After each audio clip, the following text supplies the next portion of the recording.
So, okay. Good day again, no? Moment diagram. So, this is what we call the method of superposition, or more commonly called by moment diagram by parts. So, this is another method for a moment diagram. So, let's proceed, no? So, first, intindihin natin ano yung principle of superposition, no? So, as you can read this one, no? Ipatong nyo lang, no? From the word, kung alam nyo yung meaning ng superimpose, no? Superimpose is parang kung nagpatong kayo ng nagdagdag kayo ng load, so in short, ang kanyang stress sa loob, yung sa dinagdag is madadagdag lang. Same with the deflection. So, uh, consider, no? Let's consider beam, no? Supported at ends, no? So, kung pin ito siya, dalawang pin, this is sobra ang kanyang reaction, di ba? So, indeterminate to. Pero anyway, hindi naman natin indeterminate ang pinapag-usapan dito. So, intindihin natin kung ano ibig sabihin nitong principle of superposition. So, meron tayong beam, no? Supported at its ends, no? Hindi siya cantilever. So, ganito lang siya, no? Pwede natin tawagin simply supported kung ano siya.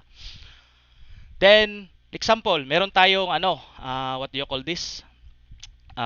Uniformly distributed load, no? Example lang, uniformly distributed lang muna, no? So, itong uniformly distributed load, obviously, magki-create yan siya ng displacement, no? So, ang tawag dito, ito yung tinatawag na elastic curve, no? So, meron tayong displacement, at the same time, may bending stress tayo, di ba? So, as you can remember in your set of materials, no? Ang beam, ganito ang bending stress ng beam, di ba? No? Then, dito sa taas is the compression side, dito sa baba is tension side, if ganito yung ano niya. So, ang method of, ang principle ng superposition, guys, is that kung nagdagdag ako ng P, for example, nagdagdag ako ng point load, no? So, ano mangyayari sa displacement? So, yung sinabi ng principle of superposition, ma-add lang. So, yan na, no? So, ito yung displacement natin dahil sa uniformly distributed. So, ito naman yung displacement natin dahil sa point load P. At the same time, ito yung bending stress natin dahil sa P. At saka ito naman yung bending stress natin dahil sa P. So, nadagdag lang. So, yun ang ibig sabihin ng principle of superposition. So, pag dagdagan ko naman to ng another P kahit saan, ganun pa rin madagdagan. Then, at the same time, ganun pa rin ang mangyari. So, mag-add lang siya, no? So, yun yung ibig sabihin nito. So, if you can read this one, no, kayo na lang magbasa nito, no, hindi ko na basahin sa inyo. Ito yung ibig sabihin nito, no. So, ano mangyari diyan? Yung total displacement natin is that ito na, no. Yung sum natin, no, sum ng or total displacement is ganito. So, displacement sa uniformly distributed load, saka displacement sa or displacement sa point load. Same with this one, bending stress sa sum, no? Sum ng bending stress is bending stress ng uniformly distributed load, then add nyo na lang yung bending stress sa P, no? So, pero no, may sinabi dito, no? Applicable lang tong superposition pag na-met itong mga different conditions, no, requirements. So, ito yung mga assumptions, no, requirements. So, the very first assumption, yung pinaka una talagang assumption o requirements or condition para magamit mo yung superposition, no, para magamit mo ito, no, is that the material is in Hooke's law, no. So ano ibig sabihin ng Hooke's law, no, naka Hooke's law? So nasa linear nasa linear state lang yung beam natin o yung material natin. So ibig sabihin yan siya, no, that the force is directly proportional to the displacement pa rin. So in short, nasa linear lang. Linear static ang kanyang no. Kung ma-remember nyo kung ano yung linear static sa or sa Hooke's law, no, is that yan yung point from the origin, no, hanggang doon sa limit of proportionality, no. If you can remember in the strength of materials, no, na subject nyo, yun ang big sabihin ng Hooke's law, no. So, hindi pa siya napasok sa plastic, no, sa plastic state. Doon pa lang siya sa elastic state, no. So, pag naturo 'yon sa inyo, no, naturo naman natin sa inyo noon kung ano ibig sabihin niyan, no. Sa stress strain diagram, if you can remember the stress strain diagram. If not, meron akong video doon sa YouTube, no, pero parang review 'yun siya para sa steel. You can watch it, no. Meron doon kung ano ibig sabihin ng Hooke's law, no. Then the second one is that yung geometry ng structure, hindi siya mag-undergo ng significant change, no? So hindi siya masyadong ano ba, mag-yield to the point na yung yielding niya, no, magkaroon ng significant change na pag add mo ng another displacement, yung original position ng load is na alter o na change, no? So hindi pwede 'yon. Sa So yun yung number 2, no? Itong nakasulat dito ay ang reference ko yan is if you can check, no, sa libro, it's in page 65 na Russell C. Hibbeler, no? Structure analysis, no? Doon yung makita yon. So walang picture, ako na gumawa nitong ano nito, itong presentation na ito para ma-visualize nyo kung anong principle of superposition. So walang mahirap dito, kung ipatong mo lang ganun rin ang displacement. So, dito sa bending stress, since na this is a moment diagram, which is related masyado siya sa bending stress, no? Ibig sabihin yan pala, sir, pwede pala natin i-parts o iparte-parte ang different loadings o different external loads, no? Itong sinabi dito, subjected to several external loadings, no? So, dito makikita nyo ano mga external loading dito. Obviously, itong P, point load, external loading. Itong uniformly distributed load, this is an external loading. And the reactions. So, may one-time reaction dito. Dito may pangalawang reaction dito. So, reactions is also an external loading. No? So, yun yung ibig sabihin dito. So, internal loading natin, itong bending stress. Hindi ko na sinali yung shear na stress, no? Shape ng shear na stress kasi nilagay ko kasi sa gitna. So, zero man yung dyan.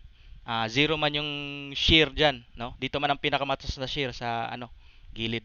So anyway, let's proceed, no? So example 1, no? Meron tayong dalawang methods. But this first method, hindi natin to masyado gamitin kasi number 1, hindi siya masyado practical, no? Mahirap-hirap rin siya. Tapos hindi siya yun nga, hindi siya masyado convenient gamitin, no? Pero ituturo ko pa rin tong method 1. If you can, no? Kanina, Hibbeler yung ginamit ko. Ito naman is Aslam Kasimali. So, dalawang libro ang gagamitin natin, no? Pag tayo. So, this is on page 248, no? So, we have, for example, this one. So, dito pa lang, alamin nyo na kagad ko ilang external loadings meron tayo dyan. So, meron tayong external loading na 1, 2, 3, 4, no? So dalawang reactions, then loads, no? Gi-carry niya. So kung i-drawing niyo to siya, no? Kung i-drawing niyo yung moment diagram niya, no, na hindi by parts. Okay, dali lang. So itong beam na to, ito example 1, pwede natin siya hatiin, no? So una, tanggalin muna natin tong 12K na point load, di ba? So isang load muna tayo, itong uniformly distributed. So obviously, kung kunin nyo tong reaction niya, since na uniformly distributed lang, 30K at saka 30K lang. So hindi siya 26K, 46K kasi wala man yung 12K, di ba? Na point load. So obviously, hindi ko na ituro paano nakuha tong 30K, 30K, no? Then same plus, no? So itong original natin na beam, ganito ang itsura niya, no? Pag i-by parts natin, kanya-kanyang parts, no? So yung 12K natin, meron siyang reaction ito. So if you add this one, 30 minus 4K, tama? So 26, no? So 30 plus 16, 46. So hindi ganito yung gagawin natin, hindi ganito class, no? So also although this is a method, no? This is tinatawag na method 1 or kahit anong method, basta magkaiba kasi may another method rin kasi yung isa. Malalaman nyo ano yun. Hindi masyado siya convenient, hindi siya practical. Parang naggawa lang kayo ng yung conventional na paggawa ng moment diagram, no? So wala masyadong dito, parang shortcut method. So later mamaya malaman natin yung parang shortcut method pagdating sa moment diagram. At yun ang pinakamagandang gamitin, no, para sa paghanap ng deflection using moment area method. Okay? So anyway, pagdating naman natin sa totoong buhay o pagdating naman din natin sa paggamit ng deflection, no, ginagamit naman talaga natin yung pinaka-convenient sa atin na method, no? So, pagdating sa moment area method, no, gamit paghanap sa deflection, napakaganda yung moment diagram by parts. Yung second method, hindi itong method na ito. So, as you can see, kung i-drawing nyo lang to siya na walang ano, no, anong tawag doon? Ah, hindi nyo i-by parts o yung conventional paghanap lang ng diagram, ganito ang style niya, no? Which is, ewan ko sa inyo kung mahirapan kayo o madali. Pero mas better yung isa na method, no? Yung diagram by parts. So this is not diagram by parts class, ha. This is not diagram by parts, no? So kung anuhin mo yan siya, hati-hatiin mo yan siya, meron tayong isang ganito, no? 225, no? Ganito lang. So ganito naman ang shape kasi ng ano, ng uniformly distributed load pag sa moment diagram, no? So naturo naman sa inyo 'yon sa strength of materials. Saka ito naman ang sa what do you call that? Sa diagram para dito, moment diagram. So 16 times 30, no? Ayun. So negative 120. Ay, sorry. This is the ano pala. So may shear pa pala tayo dito. May shape tayo ng shear. So pababa 40 4 kips, no? So takbo siya doon, dun pataas siya 16. So 4 times 30, that is negative 120, no? Okay. Anyway, let's proceed, no? So ito siya, pwede ganito, but kung isabay mo silang dalawa, ganito ang itsura, no? Ah, so this is also by parts, no? So by parts yung paggawa natin ng moment diagram. Which is number one is hindi siya conventional, at saka pangalawa, hindi rin siya practical, no? At saka yung pangalawa nga sinabi ko, hindi siya maganda gamitin pa rin sa deflection, no, by area moment. Kasi sa deflection kasi by area moment, malalaman nyo later na hanapin din natin ang area. Na no problem sa paghanap ng area nitong triangle. Wala tayong problema sa paghanap ng area ng triangle kasi 1/2 base times height lang, di ba? Pero ang problema itong area nito, no? Hindi tayo sanay dito sa area na ito. Then at the same time, kailangan rin natin ang centroid. So mahirap hanapin ang centroid dito. Then ito, okay lang ang triangle, madali hanapin ang centroid. So anyway, this method 1, no? Although na gagamitin na this is a method, no, para sa diagram by parts, hindi natin siya gagamitin. So ito yung sinabi ko mas madali na method, no. Cantilever method, no. I don't know if naturo na ito sa inyo itong diagram by parts sa no sa strength of materials, itong cantilever method, but ituturo ko pa rin ngayon, no. So same, we have this example na ito. So method of principle of superposition, na wag niyo kalimutan ang principle of superposition, no? Na ang lahat na external loads, pag isabay-sabay mo yan siya lahat na ilagay, is yun lang, maad lang yung bending stress, maad lang yung displacement. So therefore, mag-add lang lahat yung mga moment diagram, no? So ganun yung principle of superposition. So let's try, no? Sa cantilever method, kaya siya tinawag na cantilever method kasi mag-select tayo ng isang point, no? For example, pwede tayo mag sa A, pwede rin tayo sa C. But meron akong mas nasa inyo na to na judgment kung saan kayo maglagay ng fix, no? Ng fix na point. So, dito sa example natin, ang fixed na point natin na gagawin sa cantilever method is ang B. 'Di ba? If you can remember that in a cantilever method, meron talagang fixed point sa cantilever, 'di ba? May fixed. So let's try na sa B tayo mag fix. So ang mangyari diyan, no? This is the first part, no? So ang first part natin, binilugan ko na. So part pa rin yung reaction. So that is 26K. Then yung B natin is naka-fix, no? So naka-fix yung B. Then ang second part natin, itong uniformly distributed load. So cantilever pa rin siya, AB na cantilever, no? So wag niyo isipin dito sa likod nito kasi hindi siya kasali. Kasi ito lang yung cantilever natin. Next natin is ang ito na part, no? Itong sa 12K. So may tatlo lang tayo. Hindi natin sinali itong 46K kasi nasa B naman tayo nag-fix. Kahit isali mo yan, wala rin ikaw madodrawing dyan ng moment diagram. So, review ko na lang. Alam ko naman na naturo na to sa inyo sa strength of materials, at saka ito ang pinakagusto nyong structure. If I can remember, cantilever ang pinakagusto nyong structure pagdating sa paggawa ng shear and moment diagram, no? Tama, di ba?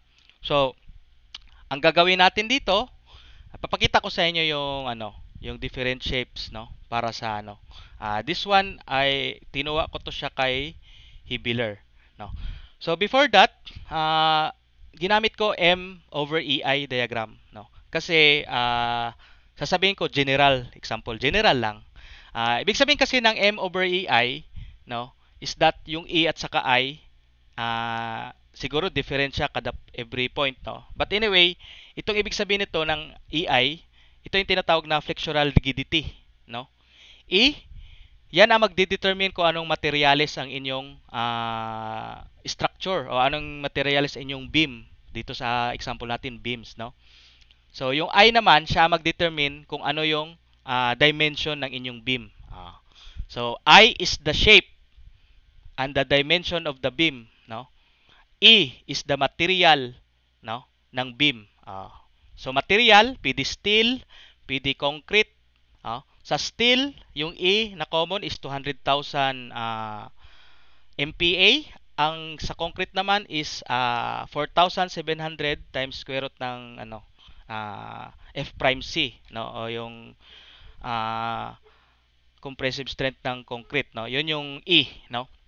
So anyway, malalaman nyo na yon pagdating nyo sa steel at saka sa concrete na subject, no, next year siguro, no. So yun ang lagi yung tandaan itong EI kasi importante yan, no. Yan ang nag-determine sa properties ng isang structure kasi in a structure, alam dapat natin lahat ng property ng structure, particularly ang kanyang material at saka ang kanyang dimension. But anyway, let's proceed, no. I is the palang I. Kung malalaman nyo is yan yung inertia, moment of inertia. Then ang E is the Young's modulus. So, kung ito yung cantilever natin, alam nyo na talaga to. Simple lang. Negative PL. So, ganito class para hindi tayo malito, no? You can also check this one in the page 181 Brazil C. Hibbeler, no? Na structural. Pag na-feel nyo, hindi man na-feel, nakita nyo talaga na pababa siya, no? Parang sense nyo na pababa siya at saka yung moment niya is pababa, no? Hindi ko naman sinabi na counterclockwise o clockwise, pero tingnan nyo lang kasi pag ibaliktad nyo, clockwise naman ang ikot niya. Pag ibaliktad nyo, counterclockwise naman ang ikot niya. So, anyway, tingnan nyo lang, pag pababa siya, negative PL. Negative ang gamitin nyo na sign. So, anyway, naman to, common sense naman to, pababa siya. So, ito siya, pababa. So, from dito, wala tayong moment dyan, 0. Tama? Dito tayo may pinakamalaking moment, no? So, P, force times the moment arm na L. So, walang problema dito. Alam nyo naman ito. So, what if ganito yung moment, no? So, ang moment natin is just a moment lang. Yung load natin, yung external load natin is just a moment lang. So, ito yung weight, ito yung loading. So, ang shape niyan is ganito lang. So, kung ito nakita nyo to, no? Pataas siya, no? Pataas. No? So this is, hindi ko sabihin na kung counterclockwise o clockwise kasi kung ibaliktad ko naman to, kung ito nandito sa kabila, no? Kung ito siya nandito sa kabila, clockwise naman siya pero positive pa rin. So basta nakita nyo lang siya na pataas, positive siya. Kung pababa siya, nakita nyo siya na sense nyo siya na pababa, so negative siya. So yun lang. So next, yung paborito nyo, uniformly distributed. So parabolic curve yan. Ganito yung formula niya, no? So wag niyo na memorizein, ganyan na talaga yan, no? Madali na lang man ito. So obviously, paano ba ito kunin? So uniformly distributed load WO times L times yung centroid na moment arm na L over 2. Sa gitna kasi yung centroid niyan, di ba? Sa gitna yung niya, yung middle niya, yung centroid nitong shape na rectangle. So kung sa triangle naman, ito lang formula niya. So, cubic curve ang tawag dyan. Parabolic cubic curve. So, walang problema. So, kung may questions kayo, alam ko naman na napagdaanan nyo to o natapos nyo na to sa strength of materials nyo. So, balik tayo kanina sa example. So, pinakita ko lang ito, no? So, example 1, cantilever method. So, ito yung first part, no? Ito yung shape ng first part, 'di ba? If you can remember. So pataas. So pataas rin siya.